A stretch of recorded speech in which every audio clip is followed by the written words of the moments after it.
dead mayor back in Boston. Yeah. Which since it got you guys fired, I'm assuming was probably not a hit with the bosses. No.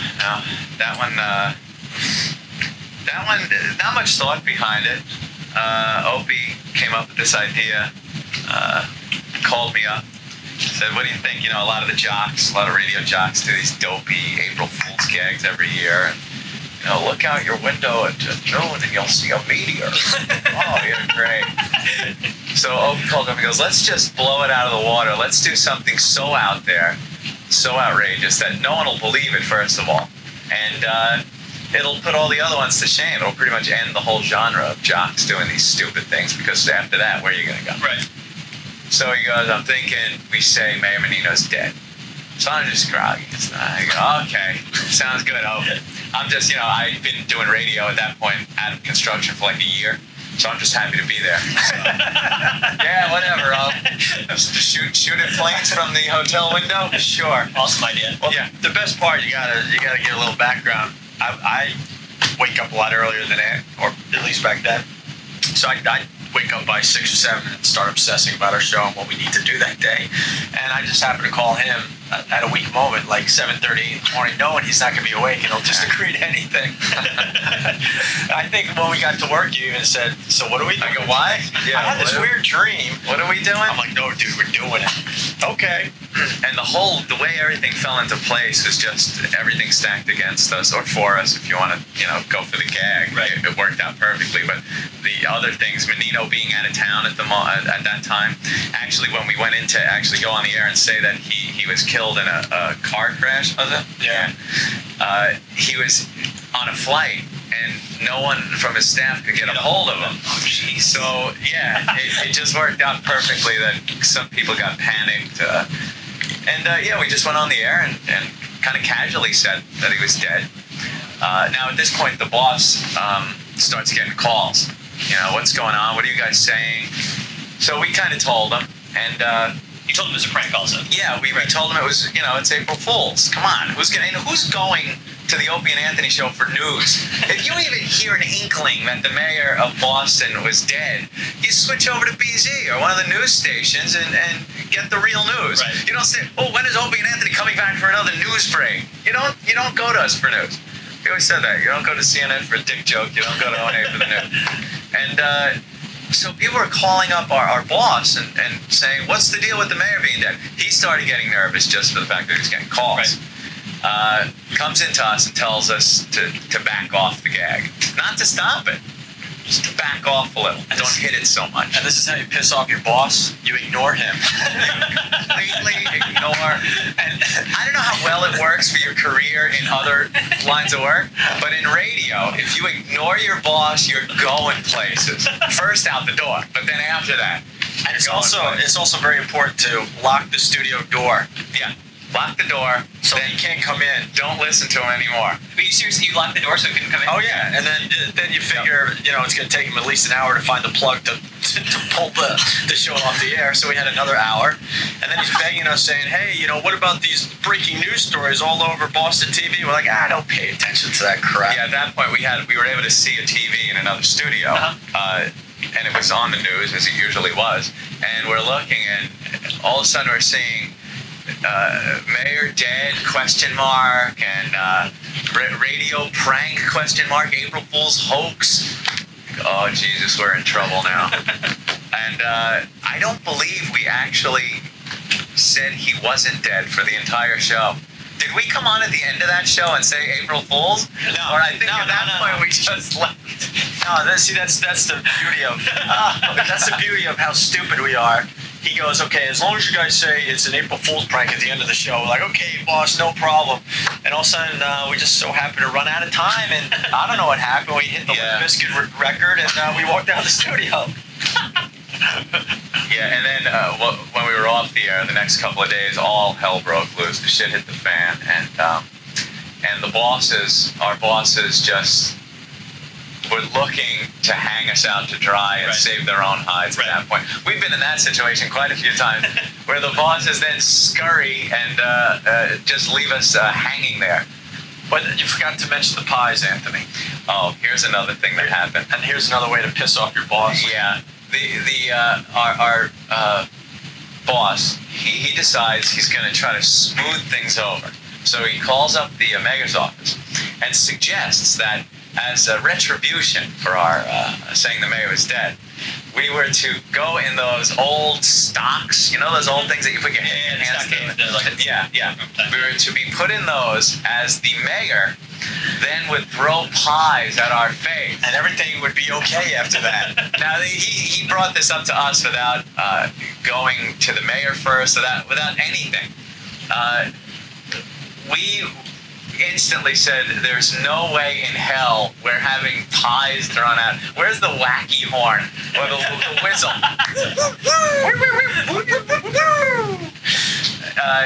So he was trying to get this together with the mayor. And he goes, no, you're going to do this.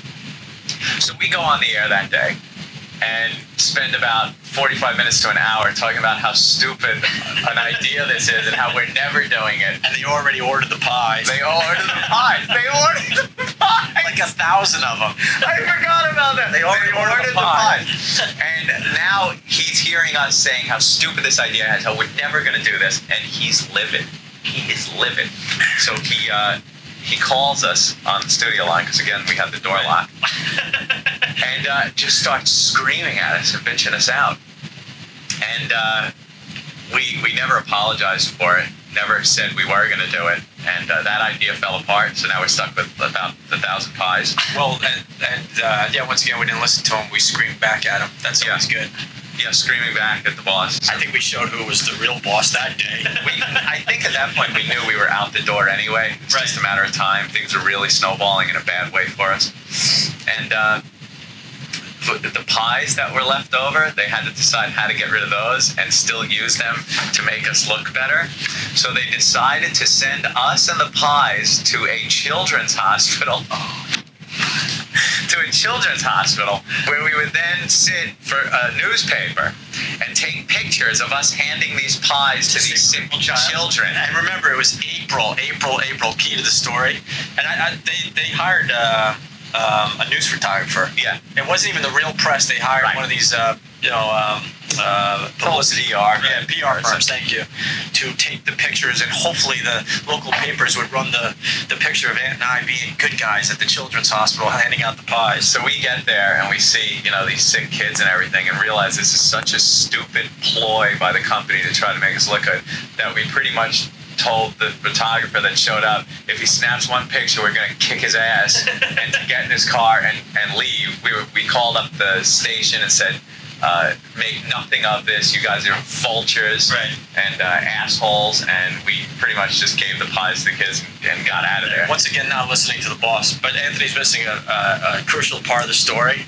This is black comedy at its best, kids.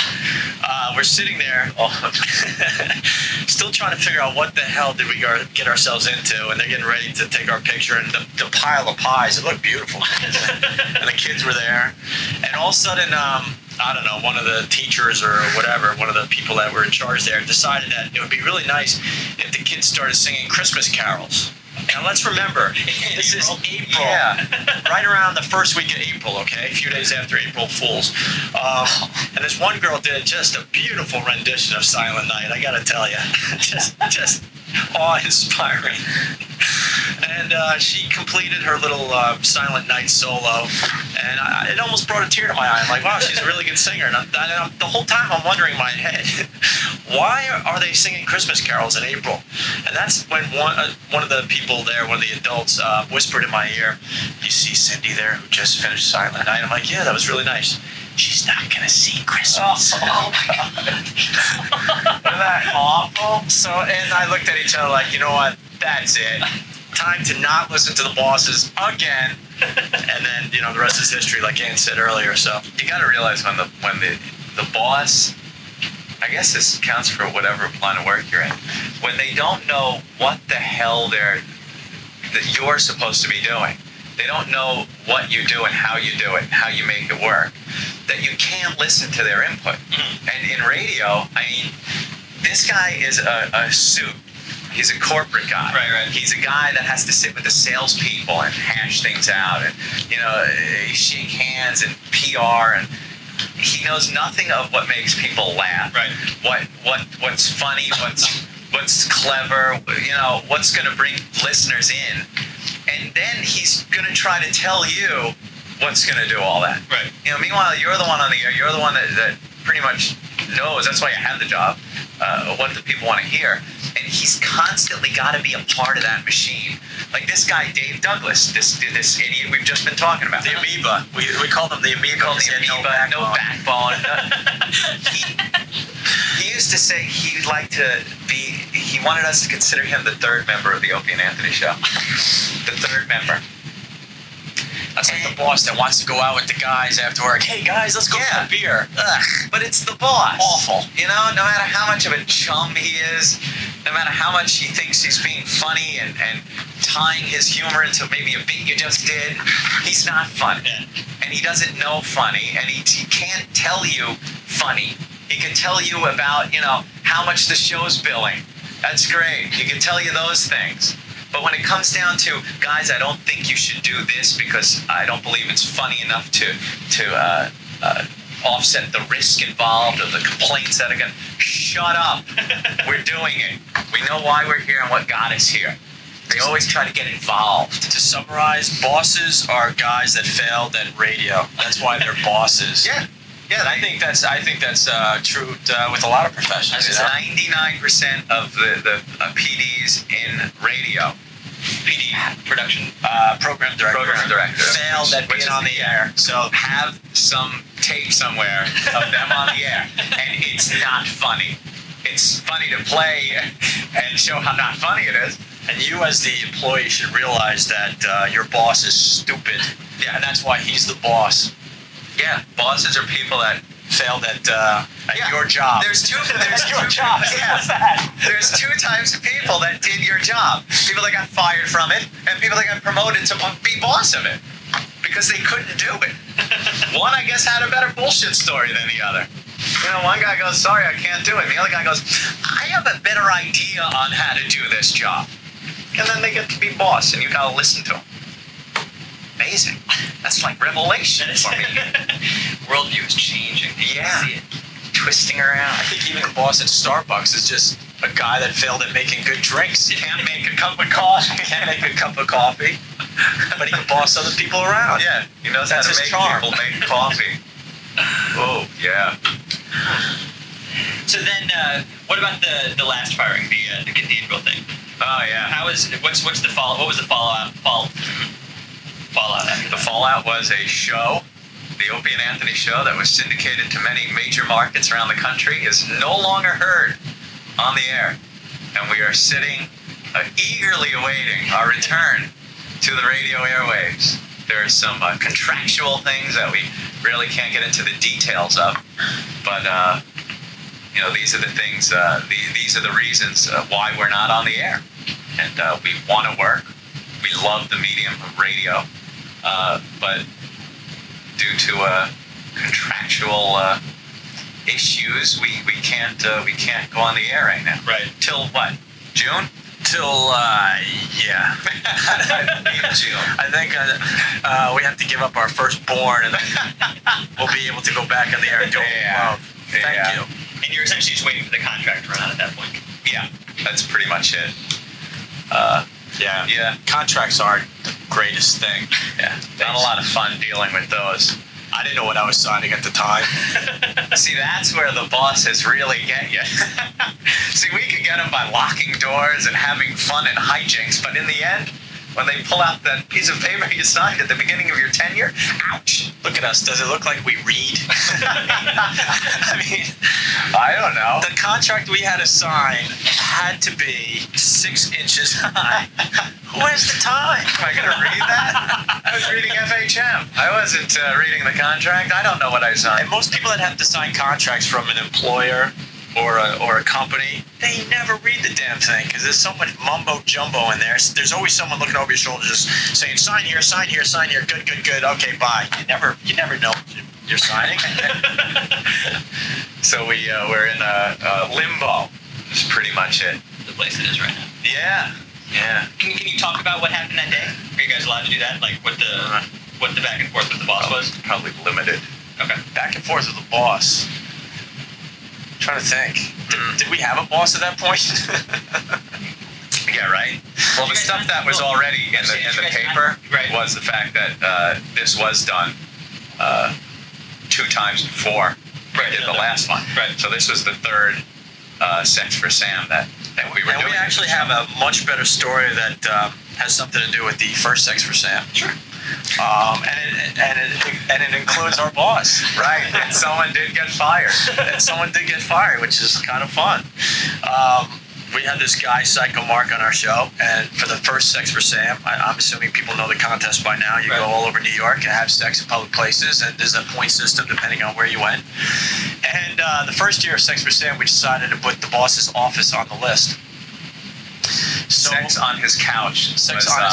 Yes. Was 20 points, I believe. And there was also the 2-point conversion. 2-point conversion for anal sex. You get the 20 points, but you get an additional 2 points, which I do believe one of the teams that won one of the years won purely because they had done the 2-point conversion. What an exciting finish! Yeah, every opportunity they got, they did the 2-point conversion. That was the difference in the ball game. Who knew? Who knows? It's like that, the extra point or something. So near the end of the first Sex for Sam, Psycho Mark's couple came back to the studio area, and man, the boss had the greatest office, corner office, all glass, and he decided to go in there, and he was on the phone with us live, and he told his couple to have anal sex on the boss's leather couch, and we're just like, oh no, thinking in our heads, will we ever learn? But of course we don't. Yeah. And so all of a sudden, Psycho Mark goes something like, Jeremy's staring right at me. He's one of our bosses. He was the lower boss, and this wasn't his office, right? It was Ken's office, who was the boss of Jeremy, if you're following me. Okay. So Psycho Mark's couple's about ready to do it, and Jeremy's pounding on the glass office. Boom, boom. You can hear it on the air. Boom, boom, boom. And Psycho Mark's like, Jeremy's telling me not to do it. Jeremy's telling me not to do it. From what Psycho Mark said, Jeremy then stared at him through the glass door and looked right through him and pretty much told him with his face, do not have that couple have sex on the boss's couch. Can you believe that someone has to have this conversation at work? So one of the greatest lines ever uttered on our radio show, he goes, oh, just do it. Just do it. And the couple then proceeded to have anal sex on Ken Stevens' couch, on our boss's couch. And then there was a big to-do, about insubordination and how Psycho Mark, who was also employed at the station as one of the production guys, didn't obey a direct order from the boss, and he was fired. He got fired for that. So we have something in common with Psycho Mark. We too were fired over a Sex for Sam controversy. How's Psycho Mark doing, you guys? He's great. He wound up getting a job at a show that's more outrageous than the Opie and Anthony show, Fox News. So he's working over there and doing very well. We still talk with him. Your mom's box, Psycho Mark. Yes. Mom's box. And the latest one though, they got very angry at that. A lot of people from the Catholic League got upset, wrote some letters, made some phone calls, and they took our show off the air. Said, screw you guys, we're taking your show off the air. So is this the time your boss has been the most pissed off at you? Was this particular... It's weird, because those bosses that we were just talking about, Jeremy and Ken Stevens, they were pretty much in the same boat as us, so it wasn't like they were that angry at us. They were in trouble for it also. Right. Everyone remotely involved with that got in trouble. I can't imagine that a guy that put 18 years into his career with one company would be that mad at us for something we did. Yeah. So it was a bad day for many people, let's just put it that way. Yeah. So and the whole time I've been thinking, if we only chose a mosque, I think we would have got a raise. Think about it, kids. They make you heroes these days. That's right. It's called patriotism. Look into it. is what lesson can our readers draw from that last time then? Like if you're gonna piss off your boss. Wow. I don't know if there's so much a lesson that can be learned than if you're gonna do something, there will be consequences. And in some cases, there's no way to really prevent the consequences if you decide to go through with the entire gag or thing. Like as far as the Sex for Sam contest goes, that, you know, we could have been fired for 20 other things that we did before that. Right. If the cards had fallen in a certain way, the dice were rolled in a certain way. You know, the voyeur bus thing when we had when we had a transparent bus full of nude women driving through Midtown Manhattan, and which scared the bejesus out of the federal government. Right.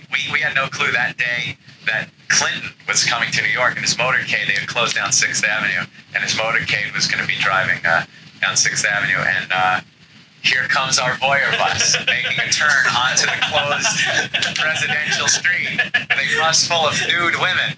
Now, as far as President Clinton goes, I'm sure he would have enjoyed that.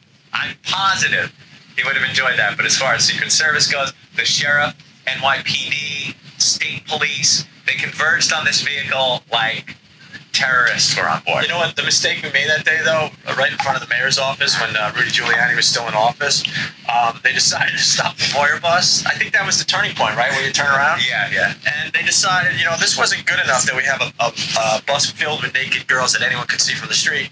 One girl decided to have a little shower right in front of the mayor's office. Yeah, so she showered in front of the office. And then they proceeded to come back to the station, and also that's when all hell broke loose. Also, what wasn't smart that day was inviting a CNN reporter onto the bus, thinking that they were going to spin it your way. No, they hadn't.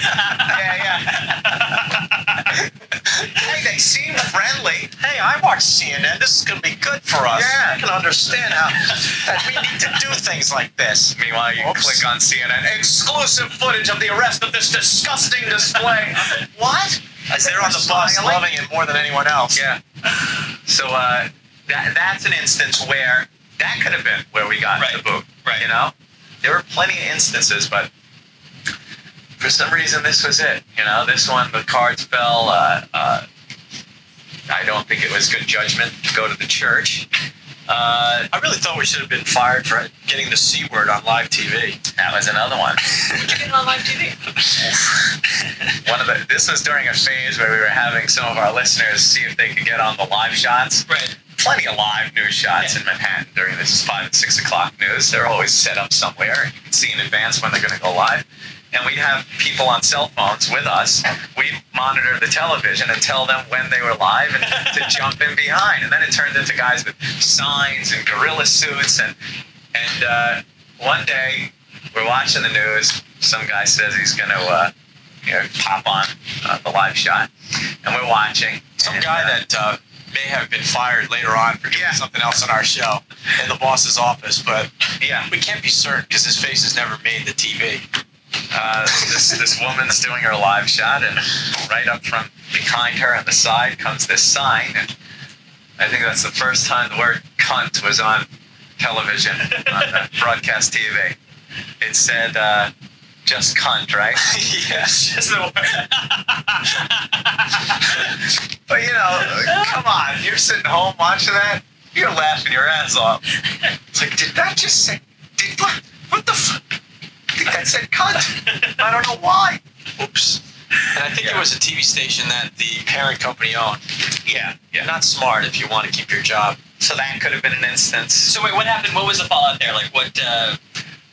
These were all, after these things happened, we noticed it got very cold at the station. No one would talk to us. There'd be phone calls that the boss was taking from management that was higher up than him. And after a couple of days, it would kind of die down. But from what I believe, our boss, would catch, a lot of shit for it. I think they call it holy hell. Yeah, holy hell. And we were told to, watch it, never do that again, kind of a thing. Of of course, So we were just with that confused look on our faces, like, what? We didn't know what we were doing. Oh my God, really? Okay, I'm word that isn't allowed on it. Oh, see, we didn't know that. We should have met with the lawyers. I'm sorry. We'll try harder next time. Yeah. So, the fallout with I don't know, with our jobs was always either it's gonna be okay or you're fired. No gray area in between there. You're coming in tomorrow. You're not coming in ever again. There's just not an employee handbook for radio personalities. Any other job, you can look it up and go, oh, okay, taking a leak in a coffee pot is not a good thing. But with us, you just never knew which is going to be the thing that they fire you over. Yeah. Did you really ever think you were going to get fired? Yeah, I think we always knew. Whenever we get a new job at a new station, the first thing we say is, I hope you enjoy the show. It's a new show, and someday you will tune the station in, and we will not be there. Radio is a job where you don't get to say goodbye. You don't have 2 weeks' notice. It's as if you were wiped off the face of the earth. You tune the station in. They don't make reference to, hey, yesterday Opie and Anthony were here, but today it's like you never existed. Like the person that's there at that given moment had been there for years and will be there for years until he gets fired. It's a weird Twilight Zone thing, And they don't even allow you to take that box and take the walk of shame out of the building. Right, the box with your little plans and your plaque with your name on it. Right. Like every sitcom that the guy gets fired. When Darren Stevens gets fired, he takes his box home to Sam. Maybe some cute little cartoon that you cut out of the Daily News one morning. A Ziggy that's been on your file cabinet for ages. Right. That whole scene is pretty much when you got fired. That's what you picture. No, and our boss comes in and goes, "You're fired." Like Mr. Slate. No, in our case, everything was put in boxes with tape and it was taped up for us. It was pretty much marked as evidence. Yeah, yeah. So we knew, going into it, that eventually we'd probably get the boot. That's just something that's always sort of in the back of your mind, no matter where you're. Yeah, it's a shame to have to go into a job with that attitude, but it's the nature of the beast. We have learned a few things, though. I think we learned how to get around some of those issues. In what way? Not to send a couple to have sex in a church, for example. That's a good example. No, there's a kind of a different climate out there now. It's a few people have a lot of power over what a lot of people can enjoy, and I don't think that's a very good thing, to tell you the truth. A few people meaning the people that like on Infinity, like the owners of the more like special interest groups. Special interest groups, yeah. There are a few people that, let's say they're offended by something. They can make a huge noise and negate what millions of people enjoy. Right. Because they are offended by something, and they then take threats of economic warfare to the corporation, who then listens to them like it's gospel and like it can happen, and act accordingly. They fire people or whatnot. We need our own letterhead. Yeah, it seems if they have some fancy letterhead and fire it off to the company with some threats and some company sponsor names on it, that they can pretty much control what a lot of people enjoy listening to. It's amazing. You can do something and 1 million, 2 million people really enjoy the hell out of it. But one person or a small group will complain and they have so much more power. It's just doesn't make sense. Right. Frightening, yes. We forgot to talk about the Schwoogies. Oh, where are the Schwoogies? With the big check. That's a great story for as far as bosses go. I forgot why. Why did he have to give the check to the Schwoogies? Wasn't it our CD and no one else would take our money? Yeah, but somehow, oh, okay, I kind of got it. When we were doing our show in Boston, we were accused of being racist, which is just, without getting into it, was just completely ridiculous, you know. I mean, Anthony and I, the one thing we'll do is we'll make fun of everyone and everything. We really don't have an agenda. We could care less. We just want to make people laugh. So we did some stuff, and it was deemed racist. I don't even remember what it was. It was just some stupid thing. So the whole city was up in arms, and the boss got involved again. This was Bruce, the big boss of Boston, and he decided to smooth things over by giving a donation to the Minority Veterans Association, right? Yeah. Basically, black guys that served in the fought in Vietnam. Yeah. And we were putting a CD out at the time, and we wanted to put some money, give money to a charity. And we found out that not all charities are willing to accept your money. I'm really surprised at this. Really? Nothing against the Minority Veterans Association, but they weren't at the top of our give-to list. You know, we probably started with, you know, I don't know, the American Cancer Society, some more well-known. No, we started with the Jimmy Fund, which is a huge charity up in Boston for cancer kids, basically. And yeah, the Minority Veterans Association was probably one of the last on our list. But honestly, we had a bunch of charities say no to our donation. We were like, here, this CD is going to sell a lot of copies. We are going to give you such and such money to help cure cancer kids. They actually said no. They would rather see kids with hair falling out than take our money. It's just amazed. It just amazed me. We learned something that day. It's like, you got to be kidding. You're not going to take free money? They wouldn't take our money. So we decided, okay, well, the Minority Veterans Association will take our money. Sure. So, and let's get back. It was because of this, trumped up racist charge against us, which was just completely bogus. So Bruce Mittman, our boss at the time, comes in while we're doing our show, and he's all pissed off at us as he's holding a check that was taller than him because Bruce is pretty much a midget. Yeah. He's probably 5'4" tops, and he's carrying this. It's a great visual. He's carrying a check that is almost as tall as him. A huge, we've all seen the huge checks, the fake checks that you present to people. And he goes, and I'll never forget. He goes, because of you guys, instead of playing golf today, I'm going to have to deliver this check to the Schwoogies. He actually said Schwoogies. Yeah, and that's a typical example of a boss trying to be funny to the guys he feels is outrageous. You know, by saying something like that. You're like, what are you? But that's another way to piss off the boss. Make him deliver one of these huge checks. Yeah, he wasn't very happy with that one. To a charity. Jesus. God, memories flooding back. So can you remember, what was the time when your boss was the most pissed off? Like, what was the one thing where he was just like fucking raging in the studio? Wow. That's got to be Dave. There were so many, though. You just kind of blanked it out.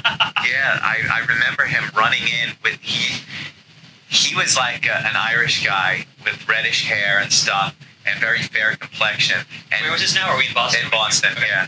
And when he would come running in screaming, the glow that came off of his face, he turned so bright red that we swore he was just going to drop dead right on the floor, right in front of us.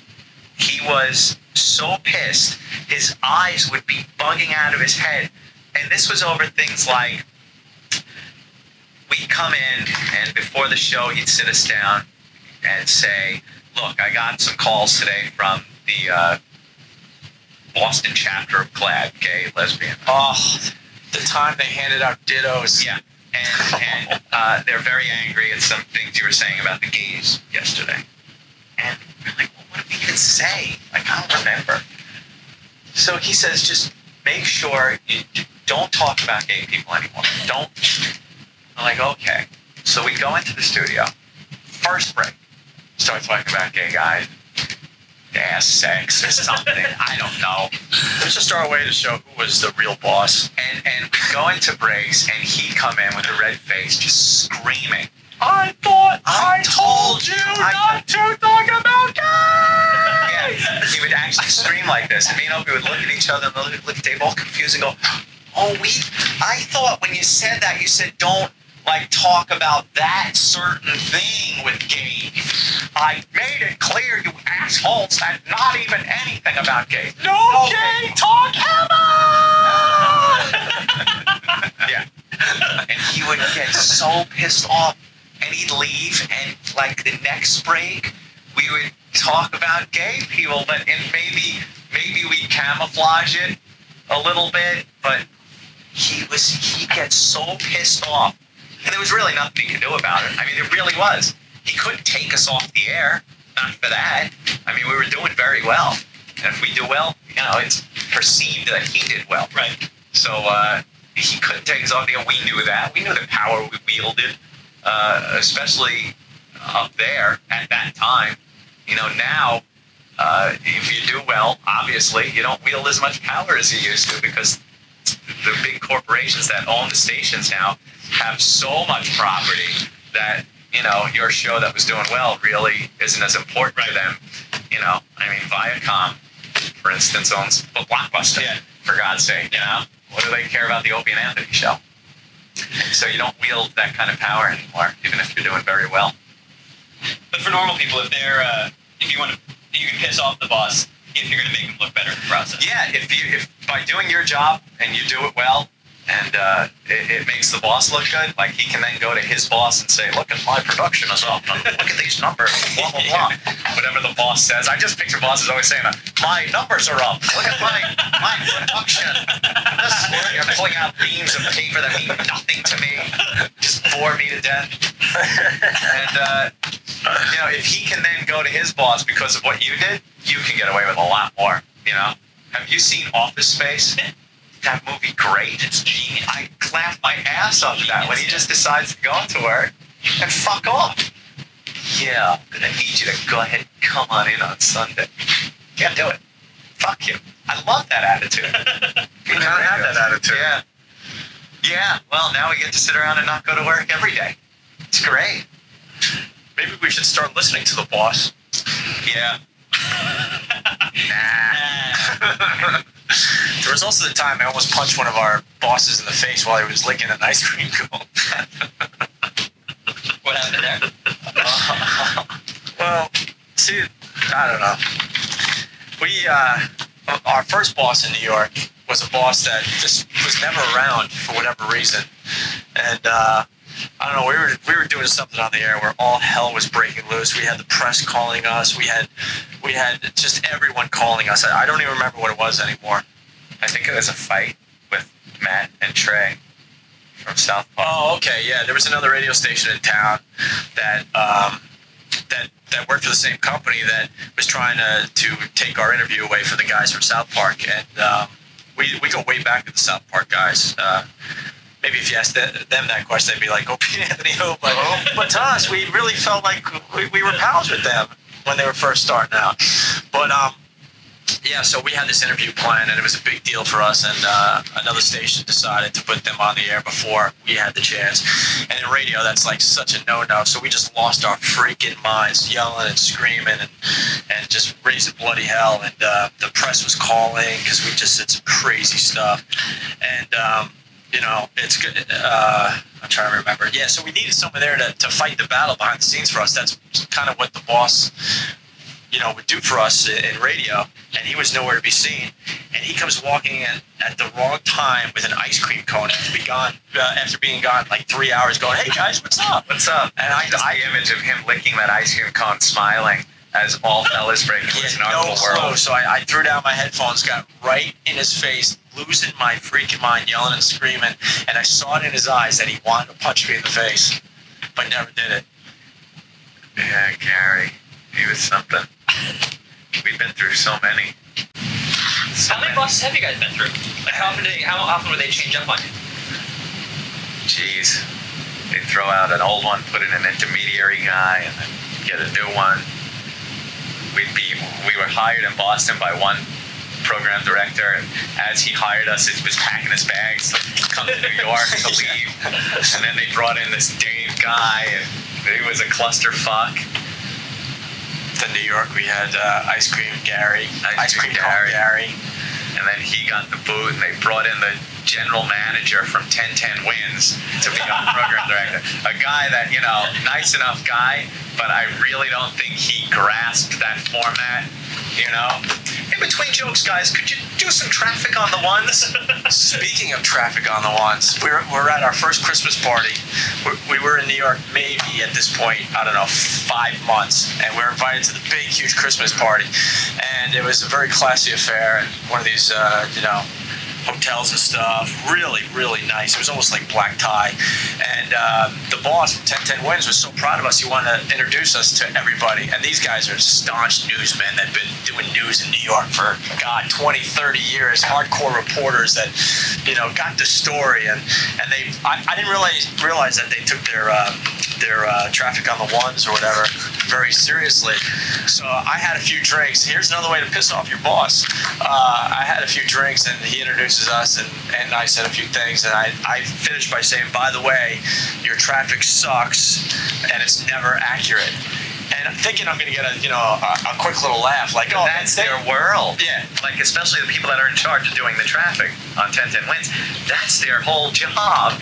Yeah, it's just his career. And I thought they would have a sense of humor. Instead, there was a whole, like, from the whole crowd. And I'm thinking to myself, it's stupid traffic here. Let's calm down, And then the boss kind of took the mic, and you hear the feedback as he's trying to compose himself. And, well, let's hear it for Opie and Anthony. And you hear that, like, yeah, great. that awkward applause from a few people. They'll be gone soon. Yeah, we wanted to hide that day. That didn't make the boss happy. Is there anything that's sort of gone on behind the scenes that didn't sort of make it onto the radio? Oh. No, see, that was was there? Things that we couldn't talk about on the air. Oh, yeah. Things that we couldn't, we almost got fired closer than we ever got almost fired until we got fired. We were called in from vacation. This was so bad. And actually got yelled at by Mel Karmazin, one of the muckety mucks. Yeah. And that was really bad. That was New Year's Day, I think. Who's in New York City New Year's Day besides us? Yeah, for meetings. Or maybe it was January 2nd, I don't know. Yeah. Yeah. What did you guys done to piss him off? We were sat down, and the first thing that was said to us in that meeting was, what time do you wake up in the morning and decide how are you going to fuck Mel Karmazin? Yeah. Yeah, that's what he told us that day. Apparently, he was angry because another air personality for Infinity Broadcasting was angry that we were touching a bit on his personal life. That's pretty much. Gotcha. Even though this person built a career on touching on people's personal lives, but, for some reason, when you touched on that personality's personal life, he ran to Mel Karmazin. How did he have the pull, though, to get you guys called in and get an ass ribbon like that? Oh, I don't know. This guy bills a lot of millions of dollars for the company, so I think he did pretty well in his career. Did pretty well. Bills a couple of bucks for the company. Has some power. I'll never forget that meeting, though. Oh, my God. They made us wait in a conference room forever, to the point where, your balls were sweating. And I remember looking out the window, looking at a building, and all it said on the building, and no joke here, I think we're like 30, 40 stories up, and on the side of the building it just said 666. Yeah, the big red 666. I'm like, This is great. We're going to be so reamed out. Yeah, that was a memorable meeting, and that got really stinky. Like, we thought we were done. I saw it in his eyes. He wanted to. He wanted to fire us. He wanted to fire us. For whatever reason, he didn't. Yeah. So it doesn't need to go in the article. We're talking about Stern now? Huh? We're talking about Stern? Huh? What? Are you stupid? I was. We are. Making sure. I'll just joke with you. So that was the closest you guys think you came before. Yeah, that was pretty much that was it. The one. Because we walked in there thinking that was it. Okay. We were walking into the place going, okay. And I remember the long walk to this building from where our studio was. Yeah. And we're walking with Ken. Yeah. Probably our favorite boss to this day. And the guy supported us to the end. He even supported us after Sex for Sam 3. And I remember he hated us so much that day. Refused to talk to us, but was still supporting us. Yeah. And I just didn't know why he was still there for us. I to this day, I'm amazed. Yeah. He goes, I hate you guys more than life itself, but I will be there in that meeting with you. Yeah, we thought we were all out of there. You don't meet with him, and especially when you're in trouble. You know, there are 20 other bosses below him that they can set up a meeting with. You know, like, oh boy. Yeah. So if you sort of always had in the back of your head that it's possible you'll be fired at any point, do you sort of regret now not having looked at your contract a little bit more closely? You know, what are you going to do?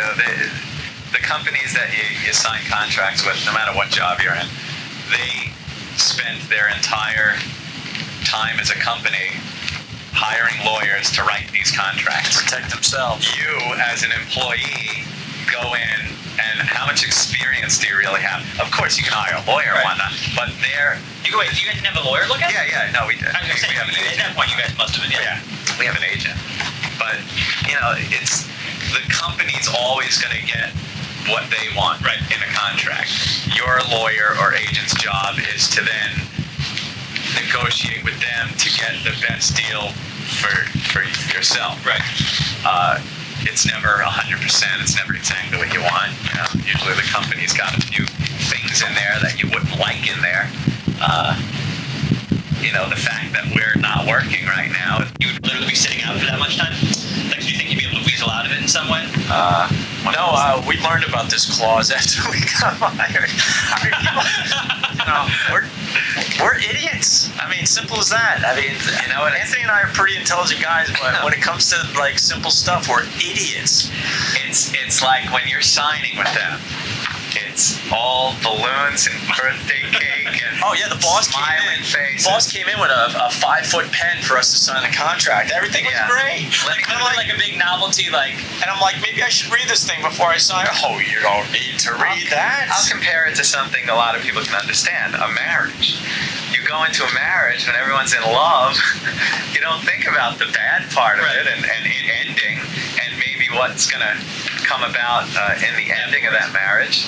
So you just get married and eat your cake and dance and put on the sunglasses and play the big blow-up saxophone with your friends. And then before you know it, you're in court going, how much? What? What happened? When do they make these rules? Yeah. They should give you the rules. Give you the rule book.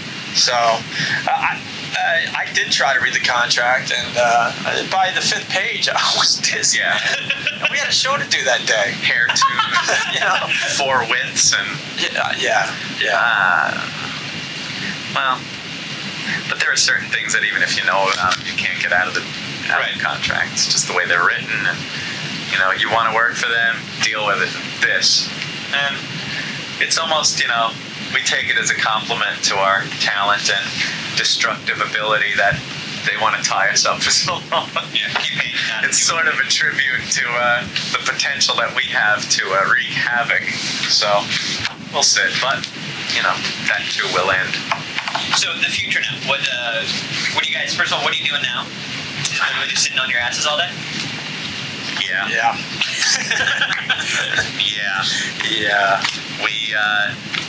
You try to occupy your time. Everyone says, you know, so what are you doing? And you go, really nothing, not much. Well, you're getting paid. Well, yeah. Oh, well, that must be great. You know, for the first few months, it's awesome. Damn, I'm going to Disney World. I'm going to the Bahamas. You know, and after a while, you're like, I got nothing to do. You can go to the Bahamas again, but what are you going to do? Well, you realize all your friends have jobs. Yeah. So you're not hanging out with them. They're working. I wish this happened to me when I was 22, so I could call up all the guys. Guys, we're going to the beach. We're going to have, get some, some 6-packs or cases, and we're just going to rock the beach all day long. You make phone call after phone call after phone call and realize you're the only one not working. Yeah. I play golf with old men on a weekly basis. Oh, God. Swear to you, every week I play golf with guys that are at least 65 and above. That's what I do. Retired people and Opie and Anthony are the only people that aren't working. And that's, that's about it. I mean, that's what we do. You find things to occupy the time. I think I've seen every DVD that's been put out.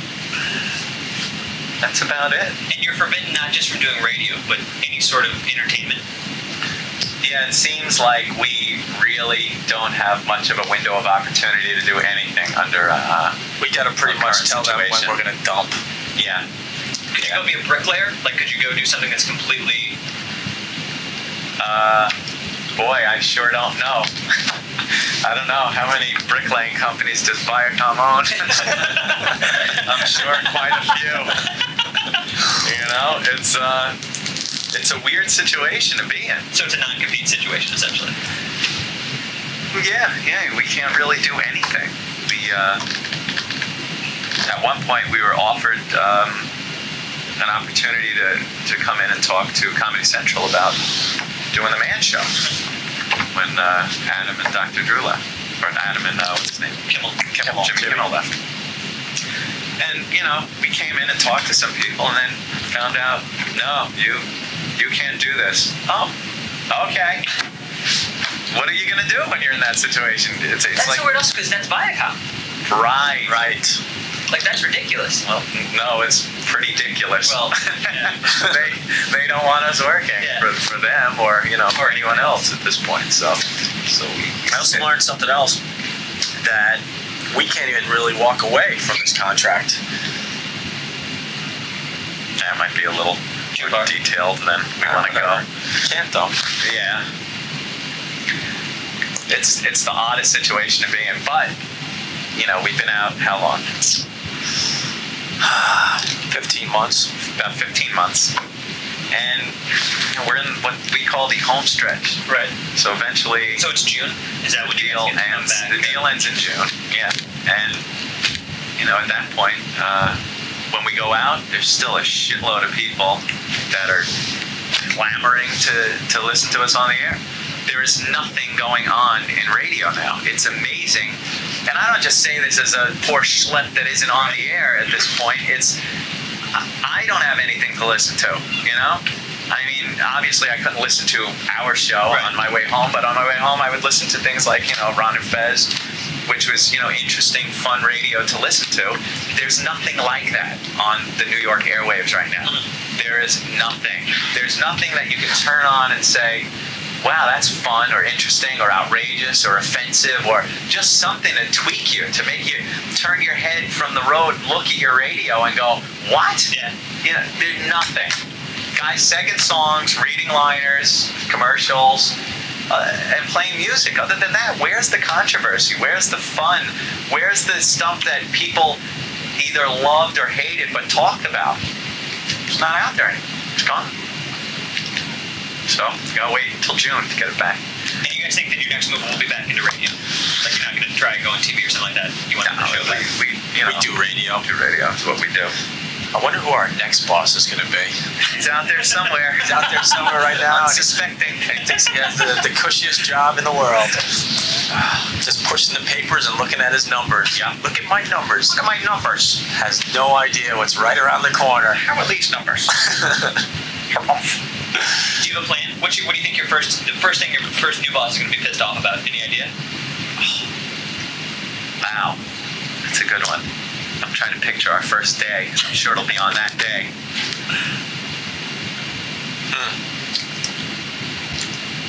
To be determined. Yeah, that's kind of a mystery. One of those things you're sure will happen, but just not sure how. Fair enough. Yeah, he's sitting out there all unsuspecting right now. God. It's horrible. What a fate. Anything else about bosses that we should know about, or advice for the kids out there? Yeah, when you fuck up, don't fuck up on a slow news day. Yeah, that's a biggie. That'll snowball on you. And the fact that, you can't just go into a job on day one and and lead with your balls in front of your boss, you know? You do have to build up something, a little power base, Right. before you can jump on him and treat him like the dick he is. You know, you gotta kiss a little ass at first. And then once you build up that power base, all bets are off. He can then be exposed. Good stuff. That's about it.